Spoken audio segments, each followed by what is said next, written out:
Hello, അപ്പോൾ ഇന്ന് ഞാൻ വന്നേക്കുന്നത് ഒരു കടലക്കറി റെസിപ്പി ആയിട്ടാണ് കേട്ടോ. അപ്പോൾ വീഡിയോ ഫുള്ളായിട്ട് കാണാൻ നോക്കുക. കാരണം എല്ലാവർക്കും അറിയുന്ന ഒരു കാര്യമാണ് കടലക്കറി ഉണ്ടാക്കാനൊക്കെ.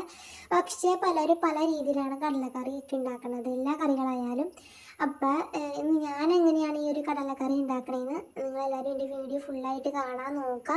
അതേപോലെ തന്നെ എൻ്റെ ചാനൽ ലൈക്ക് ചെയ്യാനും സബ്സ്ക്രൈബ് ചെയ്യാനും നിങ്ങളുടെ അഭിപ്രായങ്ങൾ കമൻറ്റ് ചെയ്യാനും മറക്കരുത്.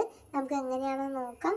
ഞാനിവിടെ രാത്രിയിലെ വെള്ളത്തിൽ കുതിരാൻ വേണ്ടി കുറച്ച് കടല ആവശ്യത്തിനുള്ള വെള്ളത്തിൽ ഇട്ട് വച്ചിട്ടുണ്ടായിരുന്നു. രാവിലെ ഇട്ട് കഴുകിയെടുത്ത് കുക്കറിലേക്ക് ഇട്ടിട്ടുണ്ട്.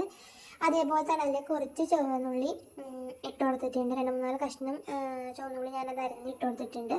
അതുപോലെ കുറച്ച് ആവശ്യത്തിന് സവാള, നമ്മുടെ ആവശ്യത്തിനനുസരിച്ച് സവാളയും ഇട്ട് കൊടുക്കുക. പിന്നെ അതിൻ്റെ മേൽഭാഗം അഥവാ കടലിൻ്റെ മേൽഭാഗം മാത്രമാണ് നമ്മൾ വെള്ളം ഒഴിച്ച് കൊടുത്തിട്ടുള്ളൂ. വെള്ളം ഒഴിച്ച് കൊടുക്കുക. അതേപോലെ തന്നെ ആവശ്യത്തിനുള്ള കുറച്ച് ഉപ്പും കൂടി ചേർത്ത് കൊടുക്കുക കേട്ടോ.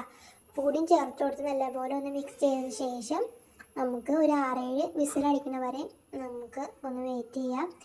6-7 വിസിലടിച്ചതിൻ്റെ ആ ഒരു വിസിലും ആ ഇതെല്ലാം പോയതിന് ശേഷം മാത്രമാണ് നമ്മളൊന്ന് കുക്കർ തുറന്ന് നോക്കിയിട്ടുള്ളൂ. ഇത് തുറന്നതിന് ശേഷം നിങ്ങൾ കയ്യിലും കൊണ്ട് നല്ലപോലെ ഒന്നിങ്ങനെ ഒടിച്ചെടുക്കുകയാണെങ്കിൽ നമ്മുടെ കടലക്കറിക്ക് പ്രത്യേക ഒരു ടേസ്റ്റ് ഉണ്ടാവും കേട്ടോ. അങ്ങനെ അത് നല്ലപോലെ വെന്തിട്ടുണ്ട്. ഞാൻ നല്ലപോലെ ഒന്ന് ഒടിച്ചും കൊടുത്തിട്ടുണ്ട് കേട്ടോ. അതിന് ശേഷം അടുപ്പത്തേക്ക് ഒരു ചീഞ്ചട്ടി വെച്ചിട്ടുണ്ട്.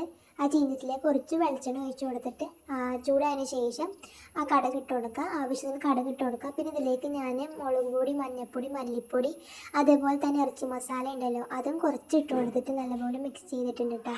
ഇതിലേക്ക് ആ ഒരു കടലക്കറി, ആ ഒരു നമ്മൾ കുക്കറിൽ വെച്ചില്ലേ, ആ ഒരു ഇത് മിക്സ് നമ്മൾ അതിലേക്ക് ഇട്ട് കൊടുക്കുക. ഇനി ആവശ്യത്തിന് ഉപ്പില്ലെങ്കിൽ ഉപ്പും ചേർത്ത് കൊടുക്കുക. കുറച്ച് കറിവേപ്പില ഉണ്ടെങ്കിൽ അതും ചേർക്കുകയാണെങ്കിൽ നമ്മുടെ കറി അടിപൊളിയാവും കേട്ടോ. അപ്പോൾ നല്ലപോലെ ഒന്ന് ആ വെള്ളം ഇച്ചിരി ഒന്ന് വറ്റിച്ചെടുക്കാനായിരുന്നു. ഞാൻ ഒന്ന് വെയിറ്റ് ചെയ്തു, വറ്റിച്ചെടുത്തു. നമ്മുടെ കടലക്കറി ഇതാണ് കേട്ടോ. അടിപൊളി കടലക്കറി ആയിരുന്നു. നല്ല ടേസ്റ്റും കാര്യങ്ങളൊക്കെ ഉണ്ടായിരുന്നു. അപ്പോൾ എൻ്റെ വീഡിയോ എല്ലാവർക്കും ഇഷ്ടപ്പെട്ടെന്ന് വിചാരിക്കണം. അപ്പോൾ ഞാൻ ഉണ്ടാക്കുന്നത് ഇങ്ങനെയാണ്. അപ്പോൾ നിങ്ങളെങ്ങനെ ഉണ്ടാക്കണം, ഇതുപോലെയാണോ എന്നില്ലെന്ന് ഒന്ന് കമൻറ്റ് ചെയ്യാം കേട്ടോ.